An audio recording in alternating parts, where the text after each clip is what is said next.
है छोटी। कानों में सर्दी लगेगी ठंडी लगेगी?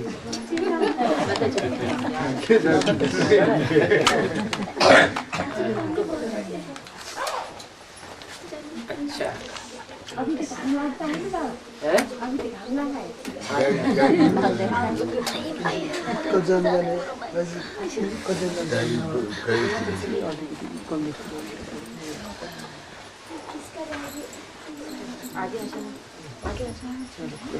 ज्ञान का संबंध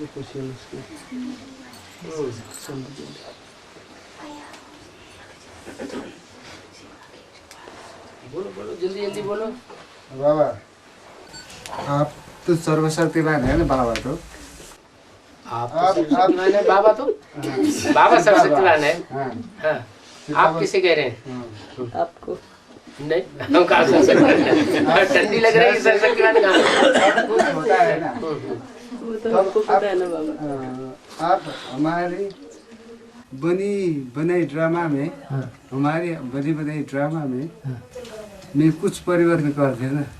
बने बनाए ड्रामा में परिवर्तन कर देना ये हमारी इच्छा है। बने बनाए ड्रामा में परिवर्तन करने के लिए ही तो बाबा आया हुआ ज्ञान सुना रहा है। आपको ज्ञान सुन रहा मिल रहा है ना? किस लिए मिल रहा है? आपकी जो बिगड़ी हुई है, अभी जो बिगड़ी हुई बात है इस दुनिया में, दुख मिल रहा है, वो सुधर जाए। तो अगर सुधर जाएगी तो वो सर्वशक्तिमान ने के ज्ञान ने ही सुधारी ना, किसी दूसरे ने सुधारी। मेरे ड्रामा में नूत था। क्या नूत था? क्या आपको मालूम है? पिछले जन्म में आपको ड्रामा में क्या नूत था? आपको मिला है ना, मेरे ड्रामा में ये नूत था। जो ज्ञान के आधार से मैं बता सकता हूँ कि ये बताया कि आप अच्छे संकल्प करो। ब्रह्मा के संकल्पों से सृष्टि रची गई, नई दुनिया रची गई ना, तो आप भी अच्छे से अच्छे, नए से नए, बढ़िया से बढ़िया संकल्प करो तो आपकी भी दुनिया कैसी बन जाएगी? जन्म जन्मांतर की अच्छी दुनिया बन जाएगी। आप तो कैसे माने नहीं? यदि आप ड्रामा के अधीन में है तो हमारी मुक्ति कैसे कर सकते? कर दिया ना। बाप आते हैं, ज्ञान सुनाते हैं, ज्ञान सुना के बता दिया तुम ऐसा पुरुषार्थ करोगे तो ऐसे बनोगे, पुरुषार्थ नहीं करोगे तो नहीं बनोगे। तो अपना आत्मा का कल्याण, अपना आत्मा जो है अपने लिए शत्रु और मित्र खुद है या कोई दूसरा है? तो बाप तो है ना बाबा, तो ड्रामा के अधीन में बाप ही है। बाप ड्रामा के अधीन में इसलिए है कि वो आकर के सिर्फ ज्ञान सुना सकता है, आपका पुरुषार्थ नहीं कर सकता। तो ज्ञान सुना करके आपको अपने आप चेंज करना है। ये ज्ञान सिवाय परमपिता परमात्मा के और कोई नहीं सुना सकता। इसलिए परमात्मा बाप सर्वशक्तिमान कहा जाता है। तो बाप भी अपने ड्रामा के अधीन में है। बाप ड्रामा के अधीन में इसलिए है कि उसे एक्यूरेट टाइम पर आना है। वो कलयुग में नहीं आ सकता, द्वापर में नहीं आ सकता, सतयुग में नहीं आ सकता, त्रेता में नहीं आ सकता। उसका ड्रामा में पार्ट नुदा हुआ है। जब ये सृष्टि रूपी मकान पुराना होगा, जब इस सृष्टि में सब दुखी अनुभव करें, तन से, मन से, धन से, तब मेरे को आना है। और ये तो ठीक बात है। ठीक है बाबा। दूसरा प्रश्न है, आप राम की आत्मा है ना? जो मेरे नॉलेज पर आप राम की आत्मा है, कोई लक्ष्मण होगा ना? हम तो राम की आत्मा नहीं है। हमें तो नहीं पता लग रहा कि हम राम की आत्मा है, कृष्ण की आत्मा है, कौन सी आत्मा है। हाँ, हर आत्मा पुरुषार्थी है जानने का। कोई लक्ष्मण का होगा, कोई लक्ष्मण का होगा, रावण का भी होगा। हाँ, रावण का एक थोड़े, रावण के तो 10 है। तब मैं किसकी आत्मा हूँ? मैं किसकी आत्मा हूँ? हाँ, जो जिसका पार्ट बजाने वाली आत्मा होगी उसको अपने आप अपने पार्ट का पता चलेगा, कोई दूसरे को पता नहीं चलेगा। अपने अंदर के संकल्पों की बात, अपने अंदर के वाइब्रेशन की बात हम ज्यादा समझेंगे, कोई दूसरा ज्यादा समझेगा? कौन समझेगा? तो अपने आप अपने पार्ट की प्रत्यक्षता होगी, कोई दूसरा हमारा पार्ट क्लियर नहीं कर सकता। या भगवान बाप आकर के 500 करोड़ का पार्ट क्लियर करे, ये नहीं हो सकता। ये नहीं हो सकता। तीसरा प्रश्न है ना बाबा, आप शिव बाबा या गोद में लिए खेलने जैसे गुड़िया है, जो शिव बाबा का रोल है ना, अब सर्वसाधारण तौर में आते हैं, जो बात बोलते हैं ना, उसके जो गुण हम दिखाई देते हैं, उसे लगते हैं कि वो शिव बाबा है, या शिव बाबा का हम समझते हैं बहुत बड़ा बढ़िया है, बट वो उसका या वो गोद में लिए खिलने जैसा गुड़िया है ये इसकी ये बात मुझे बहुत संशय में डाला है। ये तो अपनी भावना के ऊपर है। अव्यक्तवाणी में बोला है तुमको ऐसा खिलौना मिला है जो न कब टूटेगा न फूटेगा और न कोई उसके लिए पैसा देना पड़ेगा। मुफ्त का खिलौना मिला है जिसको जिस रूप में जब चाहो तब अनुभव कर सकते हो।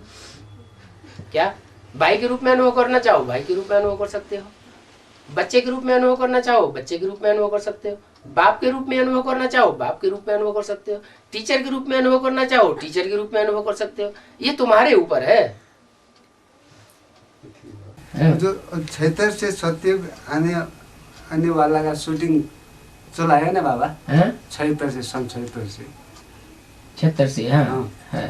सत्य की शूटिंग नहीं चल रहा है। सत्य की शूटिंग 73 से 76 से नहीं चल रहा है ना, 76 से वो एडवांस के थे ना, एडवांस में 76 से एडवांस सतयुग में आने वाली आत्मा का शूटिंग एडवांस जरूर सन 76 से शुरू हुआ, लेकिन एडवांस ज्ञान बताता है कि सन 47 से ही सत्युग की शूटिंग शुरू हो गई। जो आत्माएं सत्युग में आने वाली हैं वो जब से बाप आया सन 47 भी नहीं सन 36 से ही, क्योंकि जो भी एडवांस में आत्माएं आ रही हैं अभी ज्ञान में वो इसी जन्म में आ रही हैं या पिछले जन्म में भी आ चुकी थी, तो दूसरा जन्म लेकर के आ रहे हैं। ये इनका दूसरा जन्म हुआ है। नहीं तो पुराने जो ज्ञान में चलने वाले हैं उनकी बुद्धि में सच्चाई पहले बैठनी चाहिए या हमारी बुद्धि में पहले बैठ गई? वही बात तो देख रहा है। हाँ, हमारी बुद्धि में इसलिए बैठ गई कि हमने पहले भी बात को समझा था, भगवान को समझा था, यज्ञ के आदि में भी। 76 से सतयुग आने वाले का शूटिंग चल रहा है, तो उसमें सतयुग की शूटिंग नहीं सन 76 से चल रही है। सन 76 तक सतयुगी वर्ण की देवताओं की शूटिंग पूरी हुई, उसके बाद क्षत्रिय वर्ण की आत्माओं की शूटिंग शुरू हुई। ये बात मैं जो राम और राम के फॉलोअर आत्माएं हैं। मैं पढ़ा था गीता लाकेट में 76 से सतयुग में आने वाला आत्माओं का शूटिंग होता आपको है। गलत या तो किसी ने समझा दिया, नहीं गीता लाकेट वाला गीता वो लाकेट में नहीं लिखा है ऐसा। सन 76 जो है त्रेता युग जो है, त्रेता युग की शूटिंग शुरू होती है सन 76 से, लेकिन सतयुग की शूटिंग सन 76 तक हो चुकी और आपने पूर्व जन्म में जन्म ले लिया, सतयुग की शूटिंग कर ली आपने अपनी 76 से पहले ही। पहले ही, हाँ। तो जो आत्माएं यज्ञ के आदि में छोड़ के चली गई, फेल हो गई, वो आत्माएं फिर 76 में आके ऐड हो जाती। उनकी शूटिंग पहले ही हो चुकी, पहले ही हो चुकी। सत्युग की शूटिंग माने देवता बने की शूटिंग उनकी पहले ही हो चुकी। यहाँ त्रेता युग की शूटिंग की भी तो सुधो प्रधानता आती है ना। त्रेता युग की शूटिंग जो हाँ, होगी वो 76 से हुई ना वो। हाँ, लेकिन वही तो लेकिन इसमें एक और बात है, हाँ जी। सामूहिक शूटिंग का हिसाब अलग चलता है और हर एक व्यक्ति की व्यक्तिगत शूटिंग का हिसाब अलग चलता है। भले कोई आज आ रहा है ज्ञान हाँ में, जी। लेकिन जब से आ रहा है तभी से उसकी सतो प्रधान शूटिंग शुरू हो रही है। तो सत्युग की मानी जाएगी, हाँ, पर्सनल सत्युग की पर्सनल सत्युग की मानी सामूहिक जाएगी, जो मानी लेकिन जाएगी। सामूहिक रूप से जो समझाने के लिए वो सन 76 से जब पहली आत्मा जो राम वाली आत्मा है उसके हिसाब से वो त्रेता युग की शूटिंग की शुरुआत है सतो प्रधानता की। सुधो प्रधान। हाँ, तो उसमें लेकिन उसने सत्युग की शूटिंग पहले ही कर ली। बाबा जो है ना, बाबा जो संकल्प से उस आत्मा को प्रेरणा देते हैं जिसकी प्रेरणा नहीं देते। विश्व विनाश की बाप चाबी प्रेरणा रहती देते है ना। नहीं, बाप नहीं प्रेरणा देते। कैसे अगर प्रेरणा से काम चल जाए तो फिर यहाँ साकार सृष्टि में आने की क्या दरकार? अब यही क्वेश्चन नहीं समझ तो ये तो गलत बात है। बाप अगर प्रेरणा से ही काम करा ले तो फिर इस सृष्टि पर गीता ज्ञान सुनाने की क्या दरकार है? महाभारत युद्ध कराने की क्या दरकार है? वही क्वेश्चन मेरे प्रेरणा नहीं देता। अब बाबा जो सतो रजो तमो जो पदार्थ की है ना अवस्था, सतो रजो तमो अनि जो हाम्रो ब्रह्मा विष्णु महेश जो कहते हैं ना, अनि इलेक्ट्रोन प्रोटोन न्यूटन जो हाँ ठीक है, ब्रह्मा विष्णु शंकर। हाँ, ब्रह्म सत्य और जगत मिथ्या, और आप जीव आत्मा और पदार्थ इसकी व्याख्या करें। ये ब्रह्मम सत्यम जगत मिथ्या ये गुरुओं का वाक्य है। गुरु लोग ब्रह्म को भगवान समझ लेते हैं। हमारी ब्राह्मणों की दुनिया में भी जो बेसिक नॉलेज के गुरु हैं उन्होंने ब्रह्मा को क्या समझ लिया? भगवान समझ लिया, गीता का भगवान समझ, ये गलती हो गई। उसी गलती को आप अगर दोहराएंगे तो गड़बड़ हो जाएगा। ब्रह्मम सत्यम ये बात गलत है। क्या क्यों गलत है? क्योंकि ब्रह्म सत्य है ही नहीं। ब्रह्म तो जड़त्वमयी बुद्धि है। ब्रह्मा की बुद्धि जड़त्वमयी थी या चैतन्य समझदार बुद्धि थी? जड़त्वमयी बुद्धि थी। ब्रह्मा से ज्यादा तो आपकी ज्यादा बुद्धि श्रेष्ठ है। आपने भगवान को पहचान लिया। ब्रह्मा बूढ़े हो गए, शरीर छोड़ गए, लेकिन उन्होंने भगवान को नहीं पहचाना। बल मुरली में बाबा ने बोल दिया उनके मुख से कि बच्चे ब्रह्मा कुमार कुमारी मत कहो, क्या लिखो? प्रजापिता ब्रह्मा कुमार कुमारी। तुम माँ बाप दोनों के बच्चे हो, अकेली अम्मा के बच्चे नहीं हो। लेकिन ब्रह्मा की बुद्धि में ये बात आई नहीं। कोई ब्रह्मा कुमार कुमारी की बुद्धि में ये बात आई नहीं, जबकि ये बात 65-66 में ही बोली हुई थी। बाबा चंद्रमा के क्षेत्रफल है ना, चंद्रमा के क्षेत्रफल, चंद्रमा के क्षेत्रफल और परिधि प्रशांत महासागर से कोई गहराई से बिल्कुल टैली होती है। नहीं, टैली हो या ना हो उससे क्या मतलब है? उसके आकार प्रशांत महासागर भले बड़ा हो, उसमें जो समा जाने वाला चंद्रमा छोटा भी हो सकता है। माँ की गोद भले बड़ी हो, लेकिन उसमें गोद में समा जाने वाला बच्चा छोटा भी हो सकता है। ये क्या बात हो गई कि जितनी अम्मा की बड़ी गोद है उतना ही बच्चा बड़ा होना चाहिए?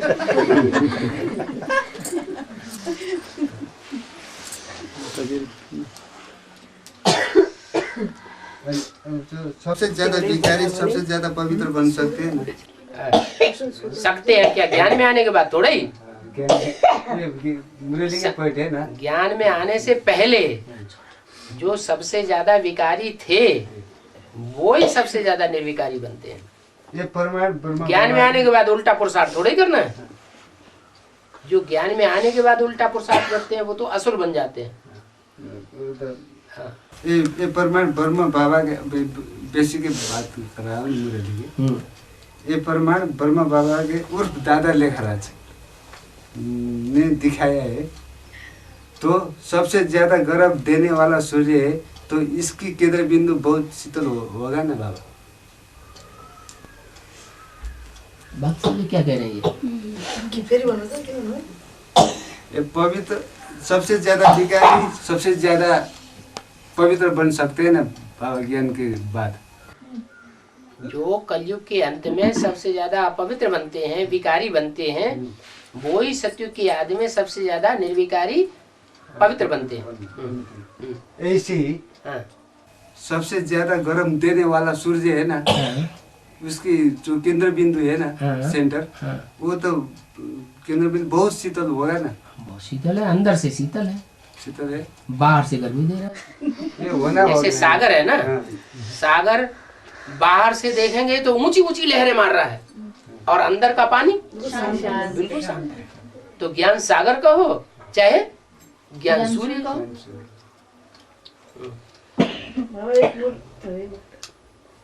एक मूल्य बोला कि बाबा रात को लिखाते थे और बाबा लिखते थे। हाँ।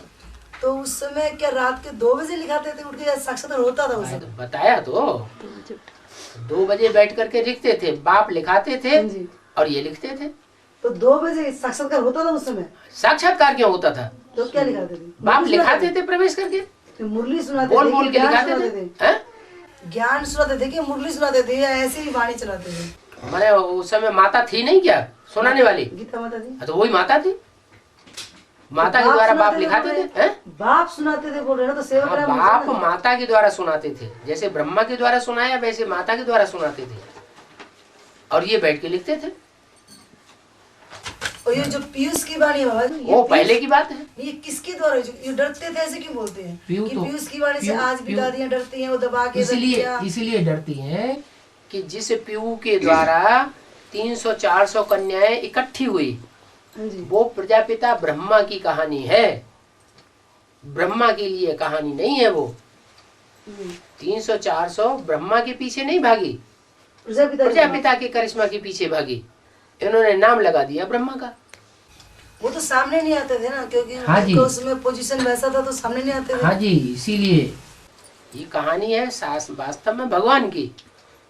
ज्ञान सागर भगवान ने आकर के गोपियों को भगाया, लेकिन लगा दिया कृष्ण के ऊपर।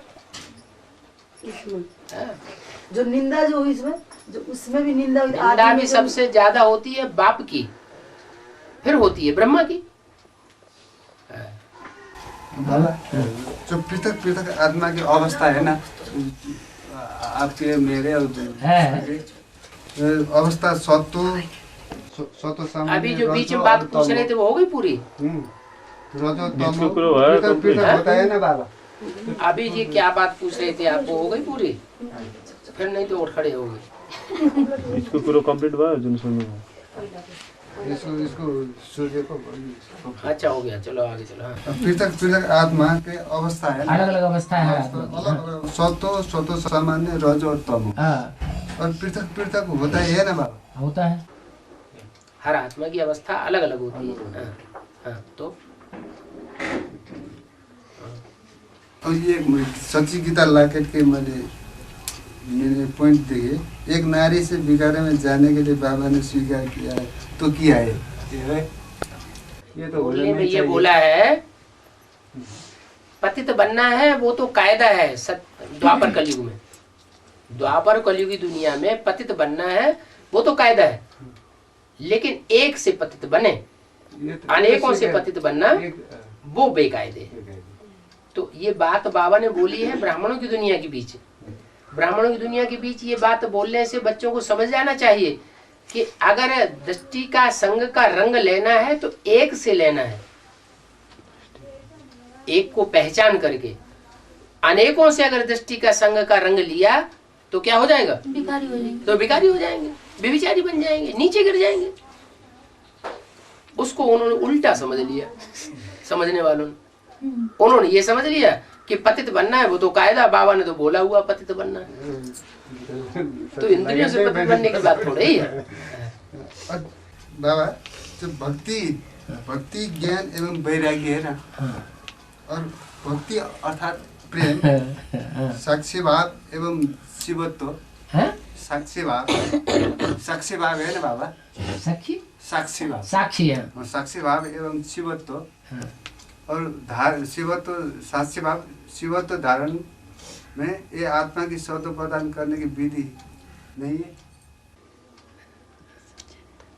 साक्षी बनकर के रहो, क्या साक्षी बन गए, हाँ, जो भी हो रहा है उसके साक्षी, वो साक्षी होकर के देखो, माना उससे प्रभावित मत हो। बुरा हो रहा है, कोई बुरा कर रहा है, हम उसके बुरे होने से, उसके नाराज होने से हम प्रभावित हो जाए, हम भी नाराज हो जाए, तो हम साक्षी नहीं हुए।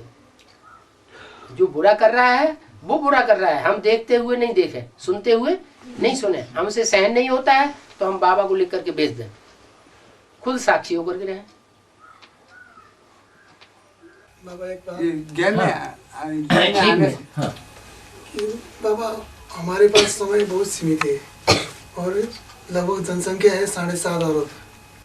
4.5 अरब नहीं है, अब तो 5-6 तक पहुंच गई। 7.5 अरब पहुंच गई। हाँ। और उसमें एक क्या बात है कि बाबा अभी लोग बहुत सीमित लोगों ने आपकी ज्ञान सुन पाई है। सीमित बहुत लोग, नई कुछ- दुनिया में सीमित लोग पहुंचेंगे या ज्यादा लोग पहुंचेंगे? तो उन्हें तो बोलना, मगर वो कहेंगे कि बाद में कहेंगे कि हमें क्यों ज्ञान नहीं सुनाई, हैं? हमें भी ज्ञान सुनाई होती तो हम भी पहुंच जाते। वो हमें पहुंच तो सबको छूट है। जो जब यहाँ तो नियम बना हुआ, लास्ट में आने वाला भी फास्ट हो सकता है। फास्ट जा सकता है। और एक बात ये है कि जब माँ का पाठ खत्म हो चुका है तो वो कहेंगे कि माँ का पाठ खत्म नहीं हो चुका। ब्रह्मा का पाठ स्थापना के कार्य में अंत तक अनुदा हुआ है। जब तक पूरी स्थापना नहीं हुई है ब्रह्मा का पाठ खलास नहीं हो सकता। 3 देवताएं हैं, 3 देवताओं से 3 मूर्ति शिव कहा जाता है। त्रिमूर्ति शिव ऐसे थोड़ी कहा जाता है, 2 मूर्ति शिव, 1 मूर्ति शिव। 3 मूर्तियां हैं तो तीनों मूर्तियां ही अंत तक अपना पाठ बजाएंगी, रहेंगी इस सृष्टि पर, नहीं तो त्रिमूर्ति शिव ही नहीं कहा जाएगा। तो सभी को ज्ञान मिलेगा। ज्ञान तो थोड़ा बहुत सभी को मिलेगा। 500 करोड़ भी आत्मा आएगी, वो भी थोड़ा सा ज्ञान जरूर उठाएगी। अभी तो साधन बढ़ते जा रहे हैं, दुनिया में कम होते जा रहे हैं। साधन बढ़ते जा रहे हैं, इंफॉर्मेशन टेक्नोलॉजी बढ़ती जा रही है। बाबा ये जो अभी का संसार है ना बाबा, ये कभी खत्म होगा? अभी का संसार तब खत्म होगा जो अभी की भाव स्वभाव की वृत्तियां हैं हमारी आपकी खत्म हो जाएंगी। मेरी आपकी खत्म हो जाएगी। पहले बच्चों की खत्म होनी चाहिए। संगम योगी लक्ष्मण बैठेंगे गद्दी पे, गद्दी पे बैठते हैं चित्र में कहीं संगम में लक्ष्मी नारायण को गद्दी पे बैठे हुए दिखाया गया? राम दरबार में बैठेंगे ना। राम सीता वो तो त्रेता युग की बात है। जब मतलब उनको मिलेगा गद्दी मिलेगा, वो तो त्रेता में मिलती है गद्दी। नहीं संगम योगी लक्ष्मण तो आएंगे संगम ना। की लक्ष्मी नारायण गद्दी नहीं लेते हैं। जैसे बाप है तो बाप का बच्चा भी वैसा ही होता है। बाप कैसा है? ओबीडेंट सर्वेंट बनकर ही आया है सारी सृष्टि का। तो बाप का बच्चा भी जो असली होगा वो कैसा रहेगा? अंत तक सर्वेंट बन के रहेगा। लेकिन दुनिया उसको भले महाराजा माने। हाँ मानेगी ना, मतलब आदिदेव। जैसे महाभारत में दुर्योधन को नहीं चाहते थे कि ये युवराज और राजा बने, लेकिन युधिष्ठिर को सभी चाहते थे। लेकिन युधिष्ठिर का सेवा भाव था और दुर्योधन का सेवा भाव नहीं था। ऐसे ही है। नहीं, जब सारी जो इतनी करोड़ की जो दुनिया है, हाँ। जब ये मतलब प्रत्यक्ष होंगे, हाँ। जो आदिदेव और आदि देवी, तो उसमें क्या सारी दुनिया एक बार जरूर देखेगी? सारी दुनिया एडम ईव को मानेगी। हाँ, मानेगी क्या देख और नहीं दिल से पाएंगे? मानेगी। देख नहीं पाएंगे। भले देख ना पाए ना। गांधी जी को तुमने नहीं देखा तो क्या गांधी जी तुम्हारे दिल में नहीं बसे हुए हैं? तो दिल में बैठेंगे। हाँ जी। सबकी ज्ञान में आने से पहले भक्ति में आना जरूरी है। भक्ति माना सुनना सुनाना। क्या तो सुनेंगे पहले या समझेंगे पहले? पहले सुनेंगे बाद में समझेंगे। पहले भक्ति का फाउंडेशन ही चाहिए। इसलिए बाबा सन 36 में यज्ञ के आज जब आया तो ज्ञान सुनाया या उस समय साक्षात्कार कराए? साक्षात्कार कराए। जो 63 जन्मों में साक्षात्कार होते रहे गुरुओं को, तुलसीदास को, सूरदास को, रैदास को, मीरा को साक्षात्कार होते रहे। ऐसे भक्ति मार्ग का फाउंडेशन डाला गया। पहले भक्ति मार्ग का फाउंडेशन। भक्ति जब पूरी हो तब तक पूरी हो। अभी भी भक्ति चल रही है बीके में। अभी तक भक्ति चलती रही ना सबकी। बीके में थे ना तो भक्ति का फाउंडेशन था। अब भक्ति का फाउंडेशन पक्का होता जा रहा है। तो जिनका भक्ति का फाउंडेशन पक्का होता जा रहा है, भक्ति पूरी हुई तो ज्ञान में आ गए, बाप मिल गया, अंदर बुद्धि में बैठ गया। इधर ज्ञान उधर भक्ति हो सकता है कि नहीं? इधर ज्ञान जितना बुद्धि में बैठता जाएगा, बुद्धि में से भक्ति की बातें उड़ती जाएगी। भक्ति माने अंधश्रद्धा। क्या ज्ञान माने श्रद्धा विश्वास पक्का।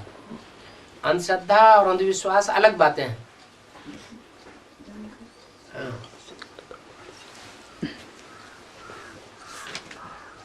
बाबा वो आत्मा और प्राण एक ही है और दोनों अलग अलग चीजें बाबा।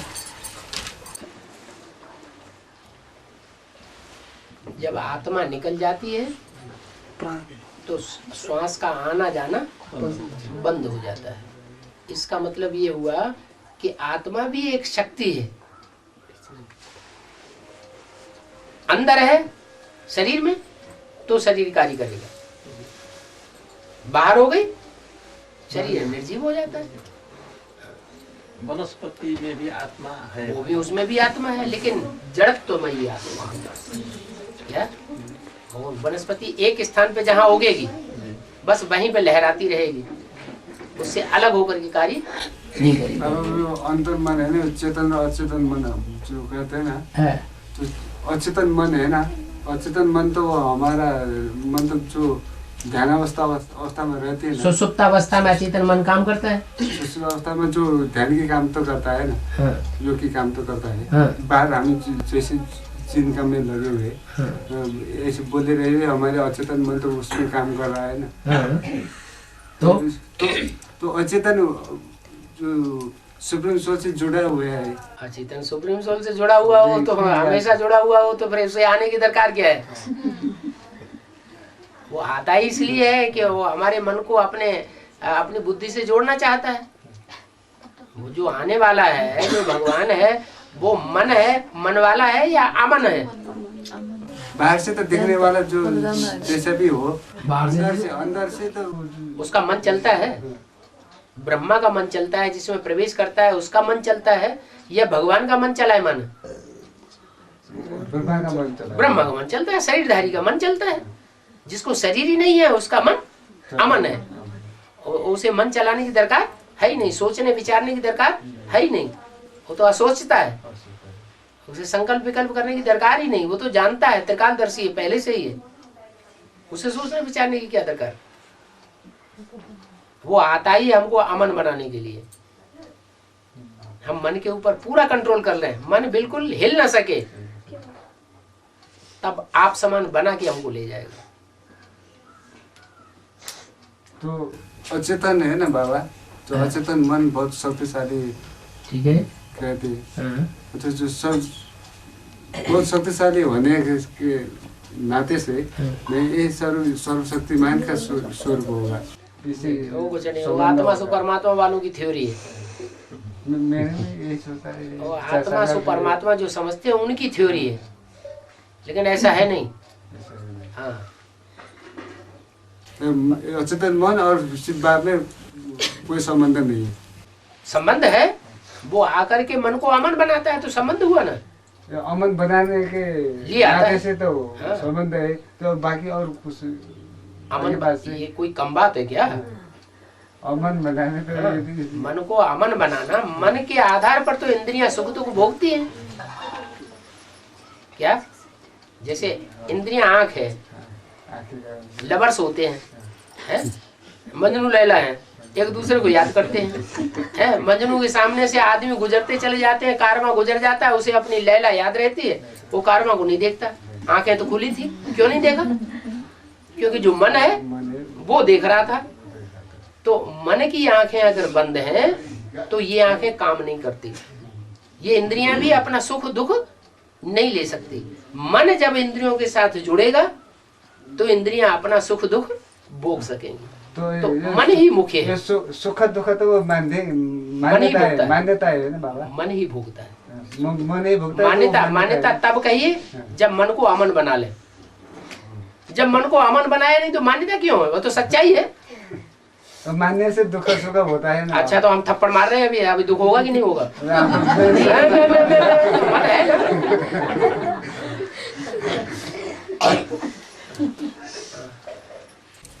बाबा ये ओशो गुरु है ना, ओशो गुरु है ना, ओशो। हाँ ओशो रजनीश। हाँ जी। इनका आने का दरकार क्यों है? ये जो बड़े बड़े इब्राहिम, बुद्ध, क्राइस्ट, गुरु नानक, ये क्यों आए? तो माया के रूप हैं। भगवान है तो भगवान के विरोध में फिर माया भी रूप भी होना चाहिए, नहीं तो ड्रामाबाजी कैसे होगी? ये दुनिया क्या है? ड्रामा है ना। हाँ। उस नाटक खेलने के लिए सृष्टि पर इनका आना भी जरूरी है। कोई ड्रामा हो, नाटक हो और उसमें विलियन हो ही नहीं विरोधी पार्ट बजाने वाला, तो मजा आएगा ड्रामा देखने में? मजा ही नहीं आएगा। बाबा ये गोया शिव बाबा मनुष्य मात्र का पिता बोले हैं। गोया शिव बाबा मनुष्य मात्र का पिता बोले हैं एक मुरली में। तो शिव बाबा मनुष्य मात्र के पिता बोले हैं। तो फिर बोले हैं कि साथ में प्रजापिता है, ग्रेट ग्रेट ग्रैंडफादर। और शिव बाबा और प्रजापिता में क्या अंतर? ग्रेट ग्रेट ग्रैंडफादर क्या अंतर है? कौन कौन है? शिव बाबा में शिव ज्योति बिंदु आत्मा सुप्रीम सोल जो जन्म मरण के चक्र में नहीं है वो भी है। जब शिव बाबा कहते हैं तो शिव बाबा कहने से साबित हो गया कि उसमें शिव भी है। शिव बिंदु का नाम है जो जन्म मरण के चक्र में नहीं आता, और बाबा माने साकार का नाम है। प्रजापिता माने साकार, ग्रैंडफादर जो सब धर्म पिताओं का बाप है। सब धर्म पिताओं को भी उसे अपना बाप स्वीकार करना पड़ेगा। वो टाइम अभी आने वाला है। बाबा उसी मुरली में कहा है कि मैं इनमें प्रवेश करता हूँ और इसमें प्रवेश करता हूँ और उनको अपना बनाता हूँ। तो किसमें प्रवेश करते हैं और किसको अपना बनाते हैं? आप ऐसे नहीं बोलिए। आप मुरली का महावा के सामने लाइए तब बोलिए। आप बोल रहे हैं गलत और आपने समझ लिया गलत। मुरली तो लाए। हाँ, मुरली लाए नहीं, इसलिए आप उल्टम पलटम करके बोल रहे हैं। तो बात सही कैसे निकली? मुरली तो ले आए हैं। मुरली ले आए तो बताओ। मैं इसमें प्रवेश करता हूँ, उनको अपना बनाता हूँ। ऐसा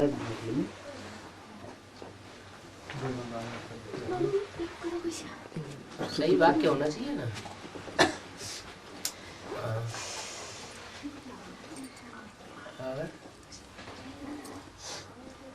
बाबा ये कहते हैं कि धर्म ये इसमें किंवदंती है, मतलब कि महाकाली का बेटी है दोनों, ये महाकाली सेती और काली नदी है, अभी पोखरा में है, सेती नदी बह रही है। मगर काली नदी में जो बाबा ये मिलते हैं ना शालिग्राम, दुनिया में कहीं नहीं मिलते हैं। काली गंडकी जो है, सेती गंडकी दो है इसीलिए, तो एक ही कहते हैं कि महाकाली का बेटी है। लेकिन केवल इस विश्व में बाबा काली में खाली शालिग्राम मिलने का अर्थ क्या है, और नदी में नहीं मिलते? जो रुद्रमाला है वो शालिग्रामों की है। रुद्रमाला बीजों की माला है ना, शालिग्रामों की माला है ना। रुद्र यज्ञ रचते हैं तो कितने शालिग्राम बनाते हैं? लाख शालिग्राम बनाते हैं ना। तो वो रुद्रवत्स है ना। तो जो रुद्रवत्स है, रुद्रमाला जो है, उस रुद्रमाला में आखिरी मणका जो जगदम्बा है वो ही महाकाली बनती है। इसलिए शालिग्राम जो है उसमें मिलते हैं। काली गंडकी में शालिग्राम मिला। काली कृष्ण गंडकी, काली। जो सीता नदी है वो तो महागौरी है, सफेद है, उसमें शालिग्राम होने की बात नहीं है। ये है श्वेता सेती। हाँ जी, हाँ जी। बाबा जो सेती नदी पोखरा में। हाँ जी, ये पोखरा में सेती नदी। मजा आ गया। बाबा जो सपनों देखते हैं ना, ज्ञान के सपनों से क्या संबंध है? साक्षात्कार के सपनों में क्या संबंध है? अंतर मन में स्वप्न चलते हैं, वो स्वप्न सुषुप्त अवस्था में जो बातें चलती हैं उसका सुख की दुनिया और दुख की दुनिया, दोनों दुनिया में से कोई एक दुनिया में संबंध होता है। या तो दुख की दुनिया से संबंध है या तो सुख की दुनिया से संबंध है। जिसका सुख की दुनिया से संबंध है वो स्वप्न खुशी देगा जगते ही, क्या? और जिसका दुखी दुनिया से संबंध है वो दुख देगा। स्वप्न को ज्यों ज्यों याद करेंगे और ज्यादा अवस्था खराब होती जाएगी, दुखी होता जाएगा। बाबा वैष्णव धर्म मानते हैं ना, जो इसके बाद इसके मानते वैष्णव धर्म मानते हैं ना, जो उसके बाद कितना जन्म तक सुख मिलेगा? वैष्णव धर्म वालों को भी 84 जन्म सुख मिलता है। जो विष्णु के फॉलोअर हैं वो वैष्णव, जो शिव के फॉलोअर हैं, शंकर के फॉलोअर हैं वो शैव, जो ब्रह्मा के फॉलोअर हैं वो ब्रह्म समाजी। तो तीनों में ऊंचा कौन है? शंकर, शिव शंकर बोल तो ऊंचा है, वो ऊंची स्टेज है। फिर मीडियम स्टेज है विष्णु, विष्णु के फॉलोअर वैष्णव, वो सुख की स्टेज है वैष्णव।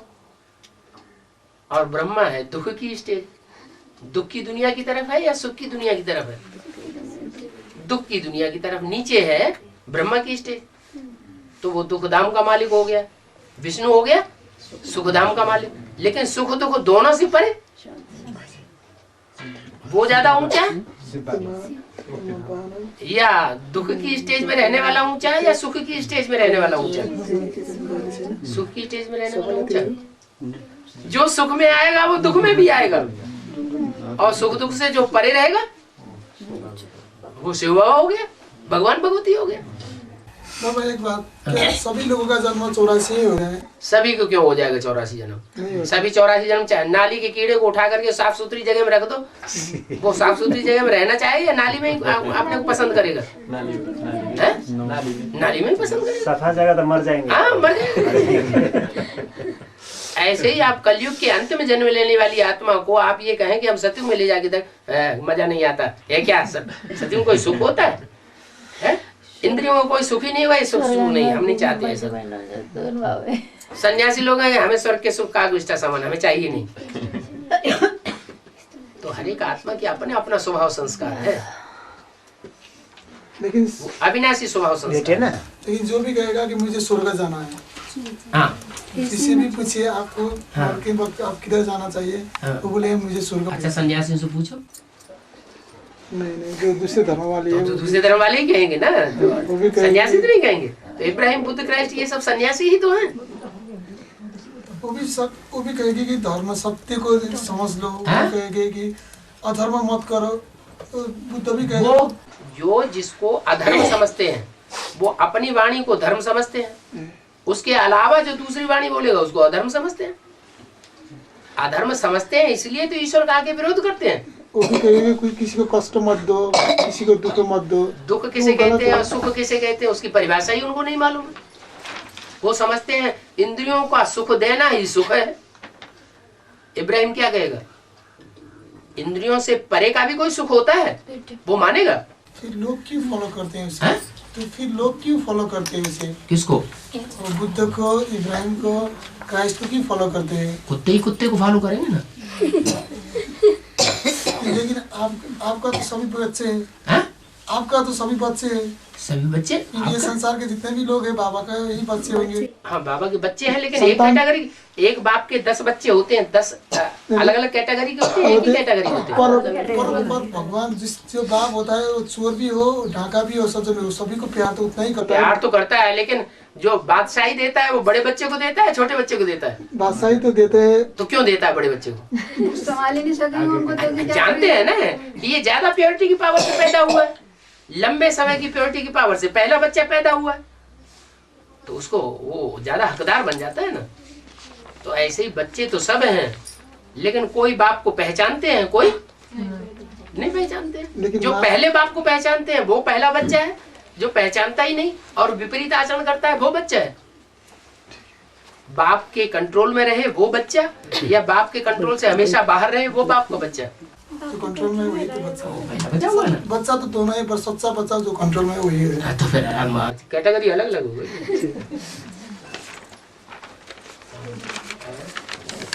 तो शिव बाबा के सबसे बड़ी बच्चा कौन को माना गया? वो वाक्य बताओ। वो खड़ी लाइन लगाओ, लाइन के किनारे पे। इसमें लिखा है इस भाग्यशाली रात का नाम तो आप इसमें प्रश्न क्या पूछ रहे हैं, वो प्रश्न बताओ। मैं इनमें प्रवेश करता हूँ, उनको अपना बनाता हूँ। इस भाग्यशाली रथ का नाम तो और ही होता है। क्या कहा? मेरा अवतरण इस भाग्यशाली ब्रह्मा रथ में ही होता है। इससे ऊपर बोला है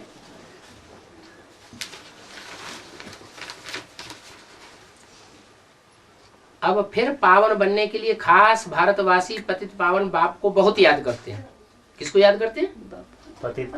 पतितों को पावन बनाने वाले बाप को बहुत याद करते हैं। इसकी बात हो रही है, ये ध्यान रखना। हाँ, अब फिर पावन बनने के लिए खास भारतवासी पतित पावन बाप को बहुत याद करते हैं, क्योंकि मेरा अवतरण इस भाग्यशाली ब्रह्मा रथ में ही होता है। किस भाग्यशाली ब्रह्मा रथ में? प्रजापिता ब्रह्मा, जिसके द्वारा पतित से पावन बनते हैं। और दादा लेखराज के द्वारा तो नहीं बने, उसके लिए इसे नहीं बोला है। जो वाक्य ऊपर आ रहा है उससे कनेक्टेड करो। आधे से अगर पकड़ेंगे तो हम समझ लेंगे ब्रह्मा के लिए बोला। ब्रह्मा के लिए बोला ही नहीं। यहाँ जो वहां जहां से वाक्य शुरू हो रहा है, अब फिर पावन बनने के लिए खास भारतवासी पतित पावन बाप को याद करते हैं। भारतवासी कौन से बाप को याद करते हैं? पतित पावन बाप को याद। ब्रह्मा को पतित पावन रथ कहेंगे? फिर उसकी बात ही नहीं हो रही है, ब्रह्मा की बात। यहाँ ब्रह्मा से अर्थ लगा लिया आपने।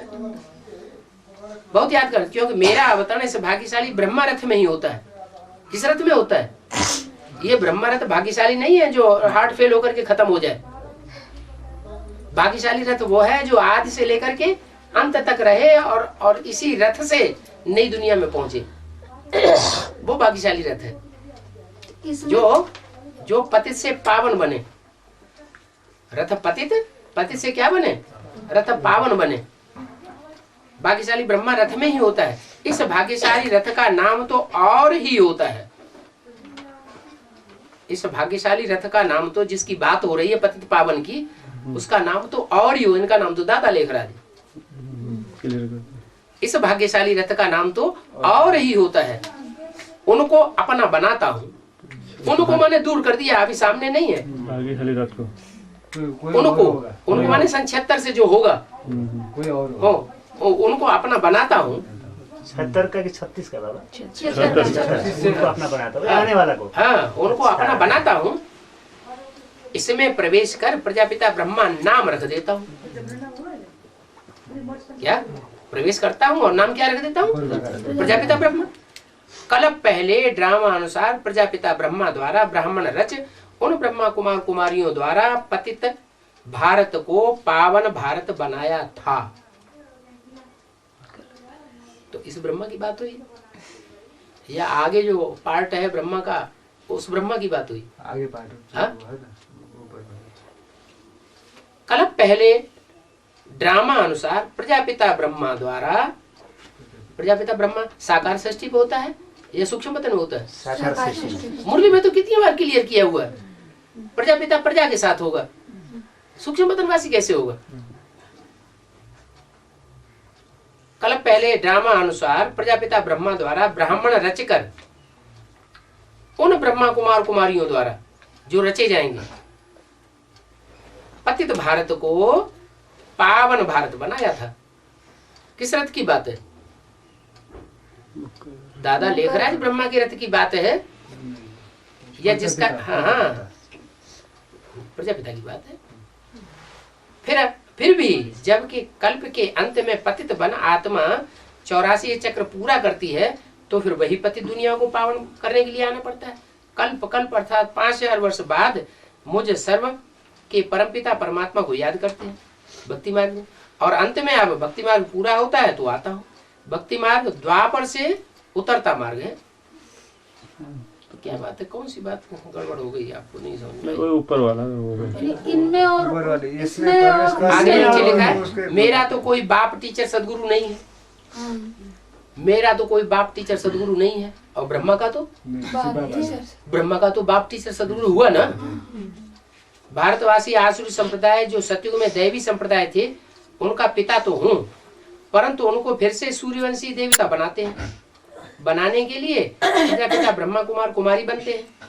कल पहले मिसल उनका शिक्षक बनता हूँ, उनको सत्य ज्ञान देता हूँ। षष्ठ चक्र के आदि मध्य अंत का ज्ञान देकर उन्हें त्रिकालदर्शी बना रहा हूँ। त्रिकालदर्शी ब्रह्मा को कहेंगे। माना कोई ऐसा व्यक्तित्व तो संसार में प्रत्यक्ष होगा सदगुरु के रूप में, जो त्रिकालदर्शी के रूप में होगा, प्रत्यक्ष होगा, ताकि नंबरवार पुरुषार्थ अनुसार कल पहले मिसल चक्रवर्ती सूर्यवंशी देवी स्वराज्य स्थापन हो सके। और तो सब क्लियर है। ये इनमें और इसमें प्रवेश करो, आप बीच में से पकड़ेंगे तो उसका अर्थ अनर्थ हो जाएगा ना।